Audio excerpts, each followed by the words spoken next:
Hey everybody, it's Safi and Marco. Dish out on the movies.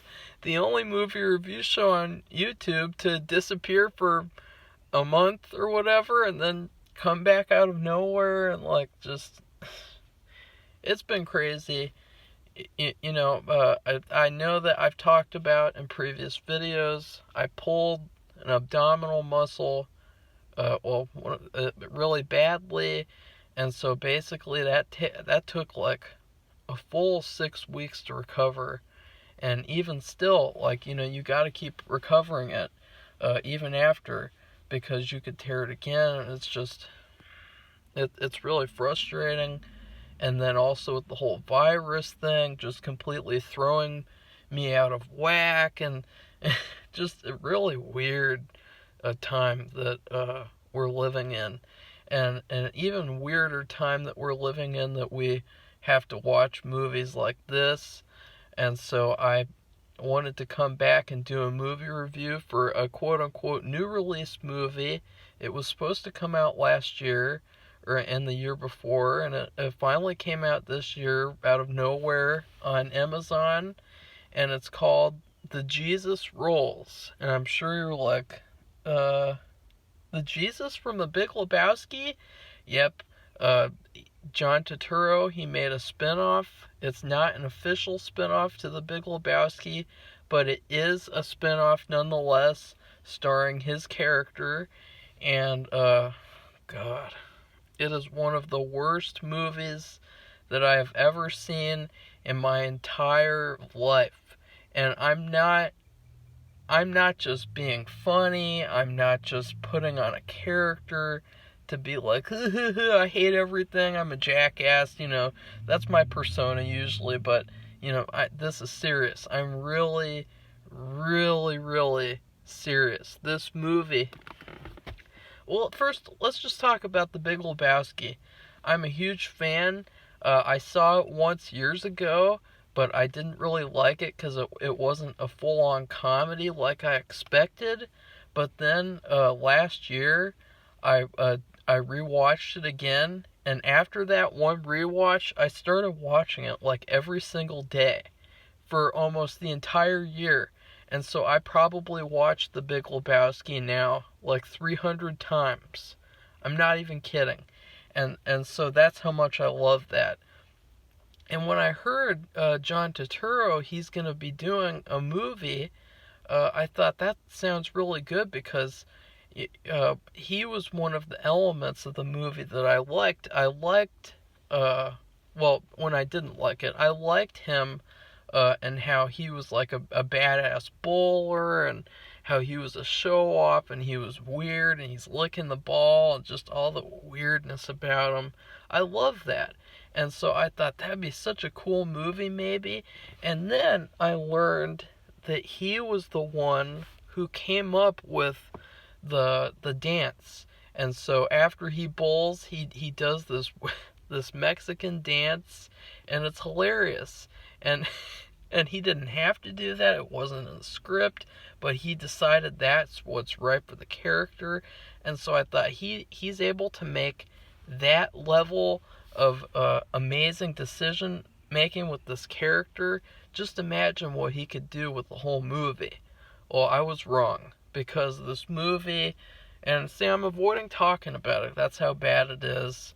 It's not even really about the Jesus. I mean, it's basically a pretentious, weirdo, random, independent comedy. It really lacks, good story, it lacks good writing. There's tons of jokes that aren't funny, but then the characters on screen are laughing at them, and so it's kind of embarrassing because they think their jokes are funny and they're not. There are these random characters played by really talented actors that are just being completely wasted. There's no bowling in the whole movie except for like one little tiny scene. And so that's another bullshit thing. No bowling except for one little scene. The movie's called The Jesus fucking Rolls. And he only rolls in one fucking scene. And I'm not being mean. It's just this film, it really tested me of what I could take when watching these movies to review them. Because I'm telling you, if I hadn't have spent money on it, if I hadn't have had to review it, I would have turned this off within the first 10 minutes. And instead, I sat through, watched the whole thing, watched the stupid plots going nowhere, going somewhere, not doing anything to progress an actual story, not doing anything to develop characters, to give characters arcs. This was just a random piece of shit. It was a random piece of shit that no one wanted. And then to make matters worse, last year John Turturro comes out and he does a quote where he says something like, "Oh, this movie is all about how men are stupid and men do stupid things, and that's the movie, and women are smarter than men." You know, all that bullshit kind of feminist propaganda, 2019 garbage. That's what he said to market this movie. And and he's, I don't know. He's right, but it's like none of the characters in this movie were good people. Like, none of the characters in this movie I could say were better than the others. Like, they were all just idiots and stupid people. And God. And there's, like, just, it's so lazy. It's such a waste of time. It's a waste of talent. It's a waste of money. I mean, I could make a better movie for half the budget that he used. And here's the thing, too. This is the story that we waited since 1998 to see? This is it? This is the story that we waited all these years to see? And that's another problem, is the Coen brothers have never made a sequel to The Big Lebowski. I would much rather have a Big Lebowski sequel done by the Coen brothers, who understand this world, understand the characters. I would much rather have a shitty, kind of mediocre sequel with them doing it than have this piece of shit. Because here, I could come up, and it's not even hard, too. And that's another thing. It's like, this is the story, because I came up with 3 stories that would have been way better. I'm not trying to say I'm better. I'm not trying to say my storytelling is better. But it's just kind of a given.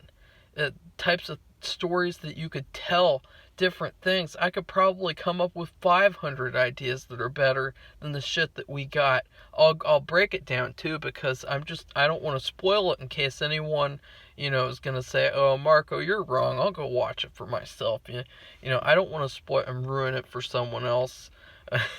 I kind of do, though, because I don't want you to waste your money on this awful garbage. But yeah, I mean, number 1, the bowling alley is gone. It closed, and that's a problem. And it closed 4 years after the movie came out, before basically it was able to become a cult classic that it is now today. And so, to me, there could have been a really cool plot dealing with that. It could have been all about the Jesus finds out that this bowling alley is going to close down. And so just recreate the bowling alley and use that as the only set. You don't, because that's another thing in this movie too. They had these sets of all these random locations, like the middle of a field, and they kept reusing them in different angles to try to make it look like they're different sets. It was that bad. Just spend all that creativity and all that time and effort into recreating that bowling alley, and you can make it all about the Jesus finds out that the bowling alley is going to shut down, and so he's like, "Okay, I'm going to spend one last night in this alley, and I'm going to stay there the whole night. I'm going to party there. I'm going to cause chaos, fun chaos. I'm going to meet people. I'm going to talk to people. I'm going to bowl and try to beat people and play games. I mean, play bowling games, I mean. And so, like, you could have, like, this really cool story where it's just him in this bowling alley just partying like it's no one's business, interacting with interesting characters, having weird stories in this bowling alley, and don't leave it for that whole night. And then at the end of the movie, we realize that tomorrow, well, I mean, that now is the morning, and he's been in there the whole night, and now the bowling alley that we know and love is going to get torn down. And it's just a heartbreaking type of an ending, and you could show the destruction, you could show all that stuff, and you could have a tumbleweed roll by, like in The Big Lebowski, and like they actually do, kind of at the end of the Jesus Rolls. But yeah, there's one, and to me that would be really cool. Obviously it's very vague, it's very broad. And then another one. God, it's making me sad to talk about these, because these would have been such better movies.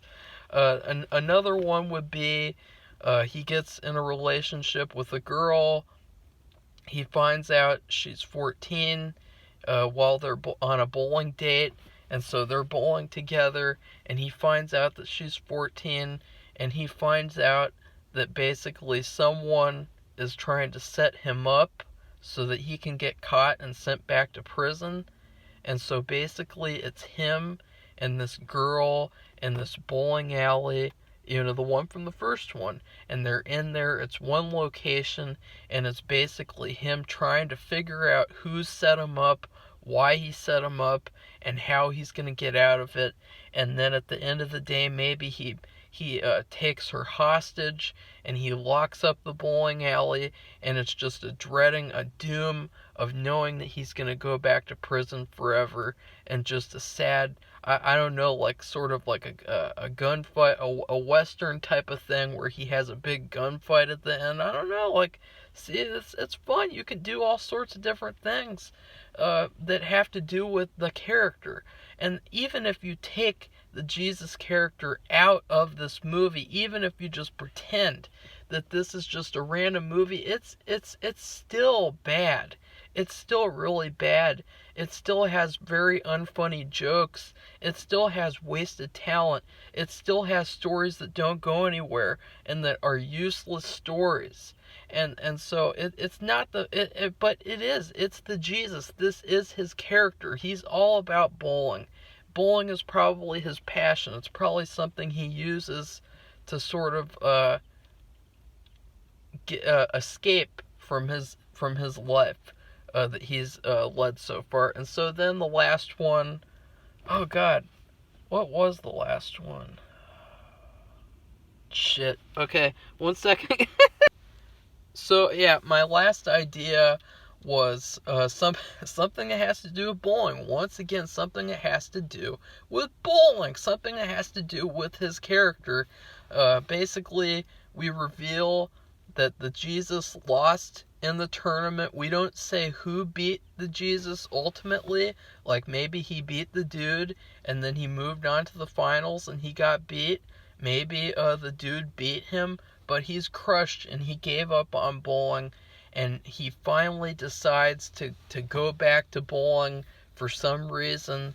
And so he goes to start bowling. He even brings back his old partner, and then all of a sudden, since this is like a Coen Brothers universe, his partner gets killed in like a freak bowling accident, and it's just a mess. It's really wacky, just over the top death.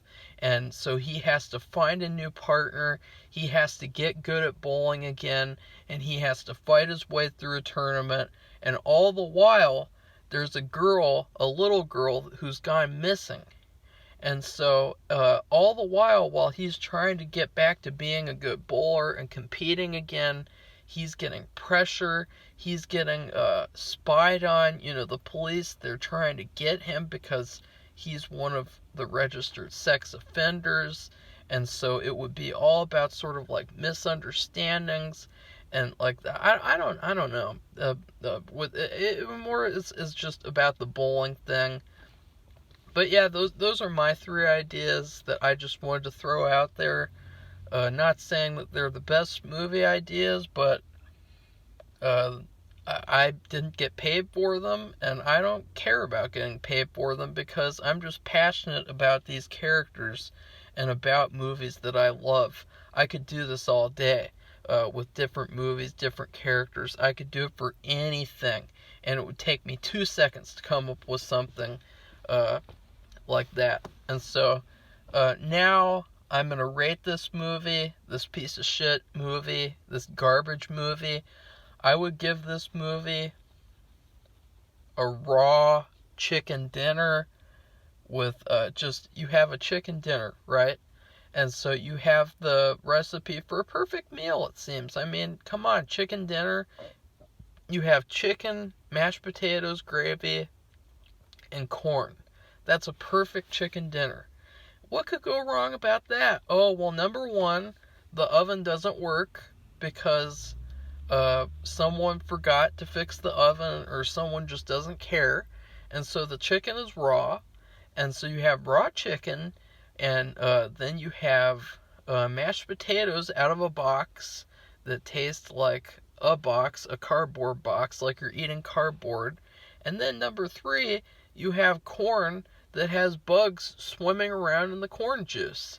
And that's what this movie is. It's a meal that you don't want. It's a meal with things that you're confused why they're on there, why there's bugs swimming around in the corn, why the mashed potatoes are out of a box, why there wasn't a creative story made for this movie. It's just shitty box mashed potatoes. Why the chicken couldn't be cooked. It's so easy to cook chicken. A dipshit could cook a chicken. And so now on to spoilers. Let's get down to details, Mr. Turturro, because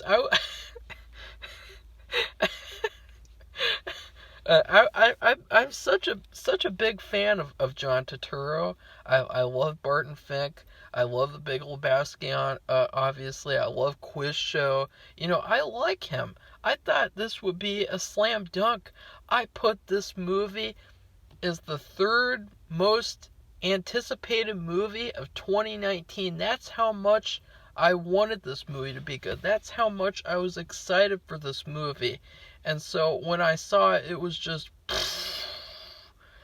and so with the spoilers, right off the bat, a phrase I like to say a lot, but right off the bat, we have the opening where he takes the effort to destroy his origin story, to destroy what it is that makes his character so despicable and so dangerous and so questionable. Basically, in The Big Lebowski, they say he was locked away for 8 years or 8 months for exposing himself to an 8-year-old, and he had to go door to door telling everyone that he was a sex offender. And so, yeah, he exposed himself to an 8-year-old. And this movie decides, oh no, it didn't happen like you thought it happened. It happened because of stupid men doing stupid things and, toxic males, toxic masculinity. And so basically the scene is he's peeing in a urinal next to this 8-year-old boy, and the boy looks over for some reason to check out his dick, and he admires the size of his dick. And then the Jesus starts showing off and saying, yeah, it's really big, isn't it? Yeah. And then the dad comes out of a stall and takes it out of context. Boom. He goes to jail. God, that is so stupid. That's so dumb. Oh, God. It's just it's so lazy. It's so not the character. It goes against everything he was in The Big Lebowski. Why did you have to do that? It just ruins everything. And it doesn't work. And then you have Christopher Walken. He's the warden. He's one scene, so that they can put him on the cover and say, hey, we got Christopher Walken. And that did not work either. he gets released from prison, whatever, and it's just this stupid story about him and his Italian best friend, and then also this girl who can't have an orgasm, and that's literally her entire plot, is she can't get an orgasm from having sex, and so the whole goal of the movie is to make her get an orgasm. And it's just, God, it's just, what does that have to do with the Jesus? I mean, it's just stupid. It's just, God. And then you have just a bunch of plots that go nowhere. They have this thing with stealing a car, but then, oh no, we should return the car. But then, oh no, we destroyed it, so let's get another car. And oh wait, oh, my friend, he got shot in the balls, and so we got to get that repaired, so let's go do that now. And then let's go do this, and let's do that, let's do this, let's do that. And then, oh, the girl that we're with, we're going to have a misunderstanding. We're going to have a fallout from every cliche 80s movie ever. And so she's not going to be around. And so we're going to have to fuck another girl. And so we're going to find this girl from prison, played by one of the greatest actresses ever, Susan Sarandon. I really liked her in this movie. But then she just exits the movie out of nowhere. And it's stupid shit like that. That's what this movie is. It's just doing a bunch of random stuff that they think is funny, and it's not. Just a bunch of random stuff that doesn't make any sense, and just wanting to, connect to make a movie. It's not a movie even. It's just vignettes of crap. And what else could I talk about from this shitty movie? And the Italian best friend, he's a goofball. He just totally does not fit. And then John Turturro himself, he's doing his lines like he's sleepwalking, and like he drugged himself into doing this movie. It's like he's not even putting any effort into it. He's not even the character that we know and love. That's what it felt like. And at least maybe if the movie was bad, maybe he could have been good. But no, he was just as bad as everything else in this movie. He was that bad. It's really embarrassing, because this movie, as I said before, this movie wastes money, it wastes talent, it wastes resources, it wastes so much. And why? This movie could have been epic. Just think about everyone who's sitting at home. All these people saw The Big Lebowski in 1998 or whenever they saw it, and they wanted to see a Jesus spinoff or something in this universe. And they're down, they don't have a job, they're at home because of this virus, and all they have to watch is this shitty movie that disrespects the character from The Big Lebowski, doesn't understand the universe, doesn't understand the characters, and does a shitty job at making a quote-unquote comedy, because it's not a comedy either. I mean, there wasn't really like anything funny in the whole movie, and that's rare for me. Like, even in the worst comedies, I'll find like one joke where I thought that was kind of funny, I laughed a little bit, but not in this movie.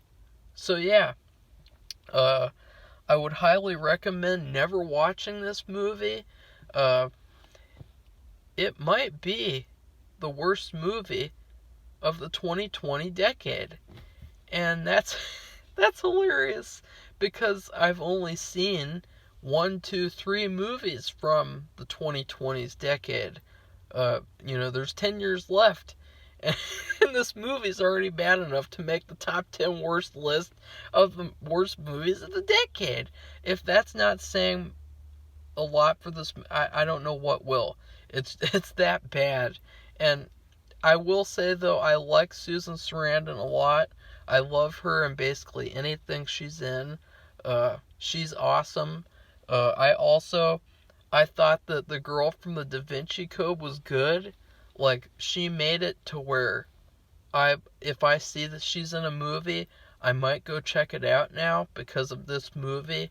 And her dedication to being in a fucking awful film.